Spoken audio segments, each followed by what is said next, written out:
In study YouTube channel में आप सभी का स्वागत है। जो आज का सेशन होने वाला वो अपना होने वाला है मिक्स प्रैक्टिस, जिसमें अपन फिजिक्स की मिक्स प्रैक्टिस करेंगे, जिसमें अपन फिजिक्स के ऐसे ऐसे मोस्ट इंपॉर्टेंट क्वेश्चन करेंगे जो एग्जाम की दृष्टि से मोस्ट इंपॉर्टेंट है। तो फर्स्ट क्वेश्चन अपनी स्क्रीन पे क्या है, दिष्ट धारा के लिए किसी कुंडली का प्रतिरोध यदि 5 ओम है, यदि डीसी करंट यानी डायरेक्ट करंट के कुंडली के लिए जो ओम प्रतिरोध है 5 ओम है, कितना है 5 ओम, तो प्रत्यावर्ती धारा के लिए जो प्रतिरोध होगा, जो एसी यानी अल्टरनेटिव करंट के लिए जो प्रतिरोध होगा वो क्या होगा, जो डीसी के लिए होता है उससे ज़्यादा ही होता है, आपको पता है, तो इंक्रीजिंग होगा, क्या होगा, बढ़ जाएगा, क्या हो जाएगा, बढ़ जाएगा। 5 ओम है तो इसका ज़्यादा ही होगा, 6 7 कितना भी हो सकता है। राइट आंसर ए हो जाएगा। क्यों, आपको याद रखना है, जो डीसी का जो डायरेक्ट करंट का जो होता है ना, क्या ओम प्रतिरोध होता है, वो अल्टरनेटिव करंट के प्रतिरोध से क्या होता है, कम होता है, इसलिए अल्टरनेटिव करंट का जो प्रतिरोध होगा वो बढ़ जाएगा।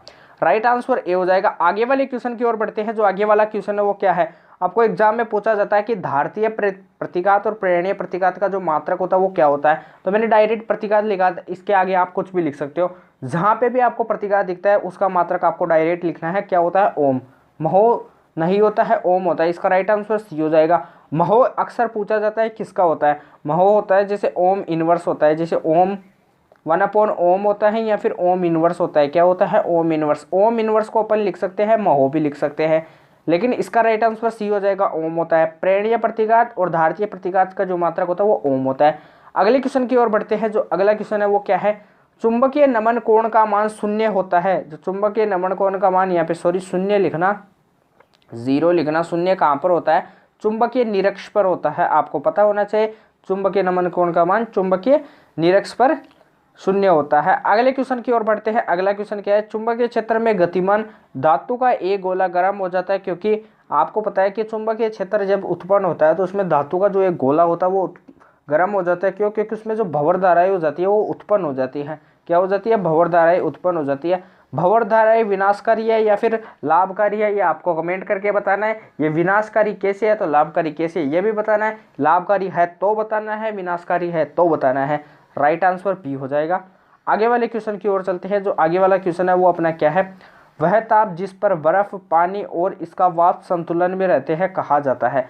जहां पर बर्फ, पानी और वाष्प ये तीनों चीजें क्या रहती है, संतुलन में रहती है, इस बिंदु को क्या कहा जाता है, इस बिंदु को आपको पता होना चाहिए, त्रिक बिंदु कहा जाता है। इसका राइट आंसर सी हो जाएगा। क्या कहा जाता है, त्रिक बिंदु। क्रांतिक बिंदु नहीं कहा जाता है, हिमांक नहीं कहा जाता है। हिमांक का मतलब होता है कि 0 डिग्री से कम टेम्परेचर पर जाना, उसको कहते हैं अपन हिमांक। आगे वाले क्वेश्चन की ओर बढ़ते हैं। जो आगे वाला क्वेश्चन अपना क्या है, निम्न ताप मापने के लिए उपयुक्त कौन सी गैस होती है। निम्न ताप यानी कम ताप मापने के लिए जो गैस होती है वो हीलियम होती है। कौन सी होती है, हीलियम। राइट आंसर ए हो जाएगा। आपको ऐसे भी पूछा जाता है कि गोताखोर होता है जो समुद्र में जाते समय ऑक्सीजन के सिलेंडर में और कौन सी गैस लेके जाता है अपने साथ, तो वो हीलियम ही लेके जाता है। आपको ये भी पता होना चाहिए हीलियम क्यों लेके जाता है। यदि हीलियम नहीं लेके जाएगा तो उनमें जो नाइट्रोजन गैसें होती है अति तीव्र, वह यदि समुद्र से बाहर आता है तब उसके नाकों से और मुंह से खून निकल जाता है। इस कारण इससे बचाव के लिए हीलियम गैस लेके जाता है। आगे वाले क्वेश्चन की ओर बढ़ते हैं। आगे वाला क्वेश्चन क्या है, मोस्ट इंपोर्टेंट पीवाईक्यू क्वेश्चन है ये, मोस्ट इंपोर्टेंट पीवाईक्यू क्वेश्चन है ये, किसी भी एग्जाम को नहीं छोड़ता है। फोटोन का विराम द्रव्यमान कितना होता है, फोटोन का विराम मास कितना होता है, 0, ये आपको पता होना चाहिए। फोटोन का विराम मास कितना होता है, 0 होता है। फोटोन की जो ऊर्जा होती है E इक्वल टू क्या होती है, एच म्यू होती है। एच म्यू, म्यू को क्या लिख सकते हैं अपन में, सी अपॉन में लेमडा, एच सी अपॉन में लेमडा हो जाएगा। एच क्या है, प्लांक नियतांक है। सी क्या है, प्रकाश का वेग है। लेमडा क्या है, वेवलेंथ है। और यहाँ पे क्या है, एच न्यू, एच म्यू को क्या बोलते हैं अपन, एच प्लांक नियतांक है। न्यू क्या है, अपनी आवर्ती है, क्या है, आवर्ती है। तो आप इस फॉर्मूले को भी नोट कर लीजिए। लेकिन जो फोटोन का विराम द्रव्यमान होता है वो कितना होता है, 0 होता है, ये आपको कंफर्म होना चाहिए। आगे वाले क्वेश्चन की ओर बढ़ते हैं। आगे वाला क्वेश्चन क्या है, एक लड़की, ऐसे क्वेश्चन आपको घुमा के पूछे जाते हैं टाइम पीरियड से रिलेटेड। एक लड़की, यदि कोई झूला है, ये क्या है, झूला है, इस पे कोई लड़की क्या कर रही है, झूल रही है। ये लड़की क्या कर रही है, झूल रही है। यदि ये अचानक खड़ी हो जाती है, अचानक क्या कर हो जाती है, खड़ी हो जाती है, तो इसका टाइम पीरियड क्या हो जाएगा, क्या हो जाएगा, टाइम पीरियड। इसका आपको आंसर बताना है। तो आपको जो टाइम पीरियड का जो फॉर्मूला होता है वो क्या होता है, T इक्वल टू 2π√L/b होता है। आपसे कभी कभी ऐसे पूछा जाता है कि पहाड़ों पर जाने पर टाइम पीरियड का मान क्या होता है। पहाड़ों पर जाने पर टाइम पीरियड का जो मान होता है वो क्या होता है, कम होता है या फिर ज़्यादा होता है, ये आपको कमेंट करके बताना है। ये पहाड़ है आपकी, आप पहाड़ों की चोटी पे जाओगे तो वहाँ पे टाइम पीरियड का मान क्या होता है ये आपको कमेंट करके बताना है। और यहाँ पे पहाड़ों की चोटी पे आपको मैं थोड़ी हिंट देता हूँ कैसे, वहाँ पे गुरुत्वीय त्वरण का मान क्या होता है, डिक्रीज होता है। आपका जो फॉर्म क्वेश्चन था वो क्या था, लड़की झूले पर अचानक खड़ी हो जाती है तो उसका जो ग्रेविटेशन गुरुत्वीय त्वरण है वो क्या हो जाता है, इंक्रीज हो जाता है, इसलिए टाइम पीरियड क्या हो जाता है, डिक्रीज हो जाता है। राइट आंसर क्या हो जाएगा, ये हो जाएगा घट जाता है। क्या हो जाता है, घट जाता है। कब, जब लड़की अचानक झूले पर झूलती हुई खड़ी हो जाती है। आगे वाले क्वेश्चन की ओर बढ़ते हैं। ये एग्जाम में आया हुआ हिट क्वेश्चन है जो एग्जाम की दृष्टि से मोस्ट इंपॉर्टेंट है, ये आपके एग्जाम में भी आ सकता है।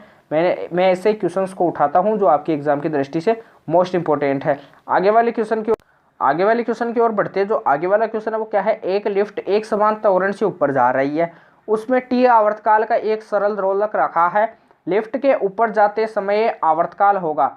सबसे पहले जो आवर्तकाल का फॉर्मूला होता है वो होता है T is equal to 2π√L/g होता है, ये आपको पता होना चाहिए। क्या बोल रहा है कि त्वरण से ऊपर जाती है, जब भी लिफ्ट क्या बोलता है, लिफ्ट को ऊपर जाती है तो वह a इज इक्वल टू किसके हो जाती है, -g के। तो a plus g is equal to क्या हो जाएगा, 0। तो g की वैल्यू क्या हो जाएगी, a प्लस जी। इसकी जगह अपन लिखेंगे a plus g, g effective था। तो t इज इक्वल टू क्या हो जाएगा, t is equal to 2π√L/a plus g. आप देखिए गुरुत्वीय त्वरण में अपन कुछ ऐड कर रहे हैं तो g का वैल्यू क्या हो रहा है, g इफेक्टिव का वैल्यू क्या हो रहा है, इंक्रीज। नीचे वाली वैल्यू है वो इंक्रीज हो रही है। नीचे वाली वैल्यू का जो मान बढ़ेगा तो टाइम पीरियड का मान क्या होगा, डिक्रीज होगा। क्यों, क्योंकि इनमें व्युत्क्रमानुपाती का संबंध है। 1/√g प्लस a में क्या है, व्युत्क्रमानुपाती का संबंध। नीचे वाली संख्या को बढ़ाओगे तो ऊपर वाली संख्या क्या होगी, डिक्रीज होगी, ये आपको पता है। टाइम पीरियड क्या हो जाएगा, t से कम हो जाएगा। क्या हो जाएगा, t से कम हो जाएगा। ऊपर जाते समय t से कम हो जाता है। राइट आंसर सी हो जाएगा। आगे वाले क्वेश्चन की ओर बढ़ते हैं। आगे वाला क्वेश्चन क्या है अपनी स्क्रीन पे, जब ग्रह सूर्य के चारों ओर चक्कर लगाता है तो उसका जो रेखीय संवेग होता है वो अचर होता है। रेखीय संवेग जो होता है मोमेंटम, उसको पी से शो करते हैं, mv होता है। m यानी मास होता है, v यानी वेलोसिटी होता है। ये क्या होता है, वेक्टर क्वांटिटी होती है। m मास क्या है, कांस्टेंट, और वेलोसिटी क्या है, वेक्टर है, तो इस पे भी वेक्टर आता है। अब आपसे पूछा जाता है एग्जाम में कि जो मोमेंटम होता है उसकी दिशा किसके आधार पर ज्ञात की जाती है, उसकी दिशा, डायरेक्शन कैसे ज्ञात की जाती है। तो उसकी डायरेक्शन जो होती है ना वो कैसे ज्ञात की जाती है, मैं बताता हूँ आपको। मास होता है वो कांस्टेंट होता है, इसकी कोई डायरेक्शन नहीं होती है, तो इससे आपको कुछ मतलब नहीं है। बचा आपके पास वेलोसिटी। वेलोसिटी को क्या बोलते हैं, गति। तो वेलोसिटी एक वेक्टर क्वांटिटी है, इसके कारण यानी गति की दिशा के कारण अपन मोमेंटम यानी संवेग की दिशा ज्ञात कर सकते हैं। ये आपसे एग्जाम में इसे घुमा के पूछा जाता है। आगे वाले क्वेश्चन की ओर बढ़ते हैं। आगे वाला क्वेश्चन क्या है, द्रव्य का पृष्ठ तनाव ताप के साथ क्या होता है, डिक्रीज होता है, घटता है, ये आपको पता होना चाहिए। आपसे पूछा जाएगा यदि टेम्परेचर की वैल्यू कितनी है, 95 डिग्री सेंटीग्रेड है, तो आपसे पूछा जाएगा यदि ताप को पहले 95 था फिर उसको बढ़ा के 100 डिग्री सेंटीग्रेड कर दिया जाता है तो पृष्ठ तनाव का मान क्या हो जाएगा, यानी पृष्ठ तनाव क्या हो जाएगा। पहले इसके लिए पृष्ठ तनाव माना कुछ था, पी था, टी था। पृष्ठ तनाव सरफेस टेंशन क्या था, टी था। तो इसके लिए टी क्या हो जाएगा, टी से कम हो जाएगा, यानी कम ही होगा। क्यों, क्योंकि टेम्परेचर को बढ़ाओगे तो पृष्ठ तनाव का मान क्या होता है, कम होता है। आगे वाले क्वेश्चन की ओर बढ़ते हैं। जो अगला क्वेश्चन क्या है अपनी स्क्रीन पे, निम्न में से ऊर्जा का मात्रक नहीं है, इनमें से ऊर्जा का एक मात्रक कौन नहीं है। जूल ऊर्जा का मात्रक होता है, इलेक्ट्रॉन वोल्ट ऊर्जा का मात्रक होता है, ये मैंने कल भी बताया था। कैलोरी ऊर्जा का मात्रक होता है, लेकिन जो किलोवाट होता है ये ऊर्जा का मात्रक नहीं होता है। राइट आंसर क्या हो जाएगा, डी हो जाएगा। किलोवाट किसका मात्रक होता है, ये आपको पता है, ये शक्ति का मात्रक होता है। एक अश्व शक्ति यानी एक horse power is equal to कितना होता है, 746 वोट होता है। क्या होता है, 746 वोट होता है, ये आपको पता है। एक घोड़ा यदि पृथ्वी पे चलता है यानी धरती पे चलता है तो घोड़े द्वारा पृथ्वी पर बल लगता है, यह भी आपको पता है। क्यों, क्योंकि यदि वह पृथ्वी पर बल नहीं लगाएगा तो वो आगे नहीं चल पाएगा, घर्षण के कारण उसका चलना संभव होता है, ये भी आपको पता है। ऐसे ऐसे मोस्ट इंपोर्टेंट में क्वेश्चन आपके लिए लाता रहता हूँ, इसलिए एक बार आप वीडियो को लाइक कीजिए, वीडियो को शेयर कीजिए, वीडियो को एंड तक देखिए, वीडियो को बीच में छोड़कर ना जाए। अभी तक चैनल से नहीं जुड़े हो तो चैनल को सब्सक्राइब कर लीजिए। और हमारी जो इनके जो कलरफुल यानी जो नोट्स होते हैं, पीडीएफ होती है, ये टेलीग्राम चैनल हमारा ऑनलाइन स्टडी उन पे मिल जाती है, इसलिए आप हमारे टेलीग्राम चैनल को भी ज्वाइन कर लीजिए। वीडियो को आपको एंड तक देखना है, क्योंकि वीडियो को आप बीच में छोड़ दोगे उनमें कितने मोस्ट इंपोर्टेंट क्वेश्चन रह जाते हैं आपके लिए, इसलिए आप एक बार वीडियो को दबा के लाइक कीजिए, सब्सक्राइब करना आपको नहीं भूलना है। आगे वाला जो क्वेश्चन है वो क्या है, यदि एक वस्तु के द्रव्यमान और वेग दोनों, यदि एक वस्तु के द्रव्यमान व वेग, यहाँ पे थोड़ा मिस्टेक है, द्रव्यमान व वेग, वेलोसिटी लिख लेना, यहाँ पे आपको मैं समझाता हूँ कि एक वस्तु की यदि मास को दुगुना कर दो आप, दुगुना, वेलोसिटी को भी दुगुना कर दो, तो काइनेटिक एनर्जी का मान क्या होगा, ये आपसे ये पूछ रहा है। तो आपको मैं अगली स्क्रीन पे बताता हूँ कैसे कि m की वैल्यू 2 करनी दोगुनी, v की वैल्यू 2 गुनी। काइनेटिक एनर्जी का जो फॉर्मूला होता है वो होता है =1/2 mv² होता है। मास की वैल्यू दोगुनी करनी है तो 2m कर दो, 2m का whole square, 2m multiply 2m sorry v क्या है 2v का स्क्वायर, ये कितना हो जाएगा 4, 4 से मल्टीप्लाई होगा 2 यानी 8 गुनी हो जाएगी। जो गतिज ऊर्जा हो जाएगी वो कितनी हो जाएगी 8 गुनी। राइट आंसर क्या हो जाएगा बी हो जाएगा। आगे वाले क्वेश्चन की ओर बढ़ते हैं। आगे वाला क्वेश्चन क्या है, ये कल वाला ही है। समतल दर्पण की जो फोकस दूरी होती है वो कितनी होती है, अनंत होती है, ये आपको पता होना चाहिए। आगे वाला क्वेश्चन क्या है, किसी लिफ्ट में वस्तु का भार कम प्रतीत होता है जब लिफ्ट मंदन के साथ क्या हो जाती है, ऊपर जाती है। ये मैंने अभी बताया था कैसे होता है, ये आपको बताता हूँ। T = क्या होता है 2π√L/g होता है। भार कम प्रतीत होगा, भार कम प्रतीत कब होगा आपको, जब वह ऊपर जाती है। हाँ सही है, थोड़ा ऊपर ही जाएगी, नीचे नहीं आएगी, ऊपर जाती है। तो क्योंकि यहाँ पे g+1 हो जाता है, तो यहाँ पे g+1 का वैल्यू क्या हो जाता है, इंक्रीज हो जाता है, इसलिए टाइम पीरियड कम हो जाता है। टाइम पीरियड के कम होने से क्या हो जाता है, लिफ्ट मंदन के साथ ऊपर जाती है और इसके साथ उसके भार में क्या हो जाती है, कमी आती है। भार में कमी आपको पता होना चाहिए, जब लिफ्ट ऊपर की तरफ जाती है मंदन के साथ तभी उसके भार में कमी होती है, ये आपको डायरेक्ट पता होना चाहिए। फ्री फॉल की कंडीशन आती है, उसमें उसका भार क्या हो जाता है, शून्य हो जाता है। किसी भी वस्तु का भार क्या हो जाता है, शून्य। आपको एग्जाम में ऐसे भी पूछा जाता है कि कोई लिफ्ट होती है, उसकी डोरी अचानक काट दी जाती है, तो कौन सी कंडीशन उत्पन्न होती है, वो फ्री फॉल की कंडीशन उत्पन्न होती है। आगे वाले क्वेश्चन की ओर बढ़ते हैं। जो आगे वाला क्वेश्चन क्या है, पास्कल मात्रक है किसका है, दाब का, आपको पता है। प्रेशर का है, किसका है, प्रेशर का। आगे वाला क्वेश्चन क्या है, नेक्स्ट क्वेश्चन क्या है अपनी स्क्रीन पे, दो विभिन्न गेंदें हैं हल्की व भारी, इनकी गतिज ऊर्जा यानी काइनेटिक एनर्जी क्या है, सेम है, समान है। तो संवेग का मान किसके लिए ज़्यादा होगा, तो अधिक संवेग किसके लिए होगा, आपको बता दो। सबसे पहले काइनेटिक एनर्जी आपसे यदि समान नहीं हो तो इनमें जो हल्की गेंद होगी उसकी काइनेटिक एनर्जी ज़्यादा होती है, लेकिन इसके विपरीत क्या होता है, मोमेंटम होता है। तो संवेग क्या होगा, भारी गेंद होगी, जो भारी गेंद होगी, भारी, क्यों, क्योंकि मोमेंटम = क्या होता है mv। तो ये वेलोसिटी पे डिपेंड नहीं होगा, क्यों, क्योंकि गतिज ऊर्जा सेम है, तो मास पे डिपेंड होगा। तो मास अधिक है उसका ही मोमेंटम ज़्यादा होगा, तो हल्की गेंद नहीं होगी, भारी गेंद का क्या होगा, मोमेंटम ज़्यादा होगा। राइट आंसर ए हो जाएगा। आगे वाले क्वेश्चन की ओर बढ़ते हैं। जो आगे वाला क्वेश्चन क्या है अपनी स्क्रीन पे, तो आगे वाला क्वेश्चन क्या है, 3000 एंगस्ट्रोम में आवर्ती का मान क्या होगा। जो 3000 एंगस्ट्रोम, सॉरी मैंने क्या है इसको हिंदी में लिखा है, 3000 एंगस्ट्रोम आपको ऐसे लिखना है, 3000 एंगस्ट्रोम ऐसे लिखना है आपको। और इसमें आवर्ती की वैल्यू पूछ रहा है, आवर्ती को आपको n से शो करना है, n से शो करना है। आप जानते हैं फॉर्मूला म्यू = क्या होता है, c/v होता है, c/n लैम्डा होता है। म्यू को आप एक बार 1 मानिए, क्या मानिए, म्यू को 1 मानिए, तो c क्या हो जाएगा, c क्या हो जाएगा, n लैम्डा। n क्या है, फ्रिक्वेंसी है, आवर्ती है, लैम्डा क्या वेवलेंथ है, तो c/λ क्या हो जाएगा, म्यू। तरंग दैर्घ्य आपको दी हुई है 3000 एंगस्ट्रोम, ये क्या है आपकी वेवलेंथ है लैम्डा। तो म्यू = क्या हो जाएगा, प्रकाश का वेग क्या होता है, 3 × 10⁸ होता है, ये 3000 एंगस्ट्रोम है। अगली स्क्रीन पे करते हैं इसको। जो आवर्ती का मान होगा नीटा = 3 × 10⁸ अपोन में 3000 है, 3000 एंगस्ट्रोम को अपन क्या लिख सकते हैं, 3000 × 10⁻−10, क्योंकि 1 एंगस्ट्रोम = क्या होता है, 10⁻−10 मीटर होता है। तो 10 में से 3 जाएगा तो कितना होगा आपके पास, 7 बचेगा। कितना बचेगा, 7 बचेगा। तो 3 × 10⁻−7, -7 ऊपर जाता है तो 3 से 3 चला जाएगा, 1 × 10⁻15 आएगा। तो जो आपकी आवर्ती आएगी वो कितनी आएगी, 1 × 10⁻15 हर्ट्ज आएगी। कितनी आएगी, 1 × 10⁻15 हर्ट्ज। ये BSF के प्रैक्टिस सेट 20 प्रैक्टिस सेट थे, उनमें से एक क्वेश्चन उठाया गया है जो कि आपके PYQ क्वेश्चन से संबंधित था। तो मैंने आपको इसको सोल्व करके बता दिया है। आप इनसे संबंधित कोई से भी क्वेश्चन को सोल्व कर सकते हैं। 3000 की जगह आपको 6000 दे सकता है, आपको 20000 दे सकता है, आपको कंफ्यूज नहीं होना है, कैसे भी घुमा के दे सकता है।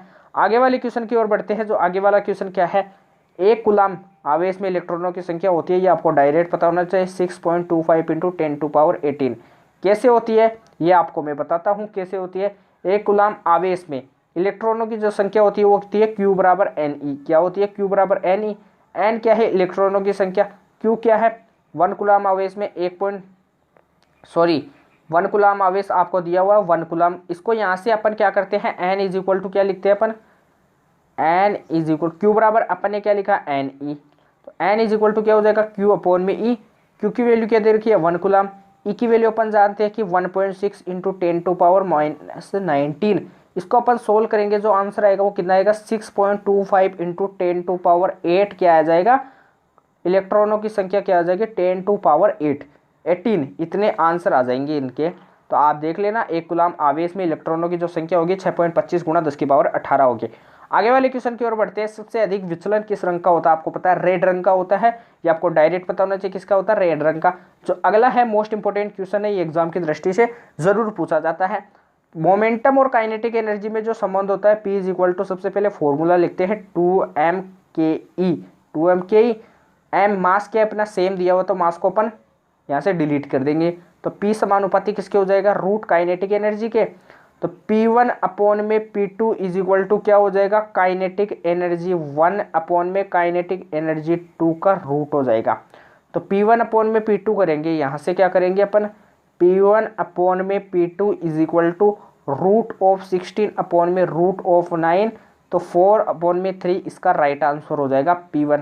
तो संवेगों का अनुपात क्या हो जाएगा 4/3 यानी 4:3 हो जाएगा, 4:3 हो जाएगा। आगे वाले क्वेश्चन की ओर बढ़ते हैं। एक सरल सूक्ष्मदर्शी से बना हुआ प्रतिबिंब होता है काल्पनिक व सीधा, आपको पता होना चाहिए।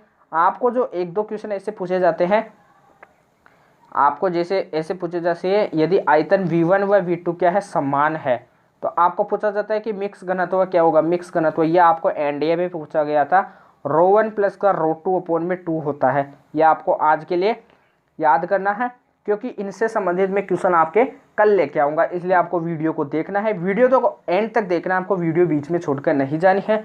अभी तक चैनल को सब्सक्राइब नहीं किया तो चैनल को सब्सक्राइब कर लीजिए, टेलीग्राम चैनल से जुड़ जाए, क्योंकि टेलीग्राम चैनल पर हमें आपको ऐसी PDF अपलोड करवा देते हैं जिनसे आप अपनी स्टडी को जारी रख सकते हैं। अपन आज बेहतरीन सेशन को कंप्लीट करते हैं। अपन ने 25+ क्वेश्चन का टास्क कंप्लीट किया। अपन कैसे ही ऐसे ही रोज़ाना टास्क को कंप्लीट करते रहते हैं, क्योंकि जो अपनी एग्ज़ाम है उसमें अपना जो ओरिएंटेशन होता है वो क्या होता है, एग्ज़ाम क्लियर करना, इसलिए अपन मोस्ट इंपोर्टेंट क्वेश्चन लेके आते रहते हैं। आज का सेशन अपना कंप्लीट होता है, कल मिलते हैं ऐसे नए धमाकेदार सेशन के साथ। तब तक के लिए जय हिंद जय भारत।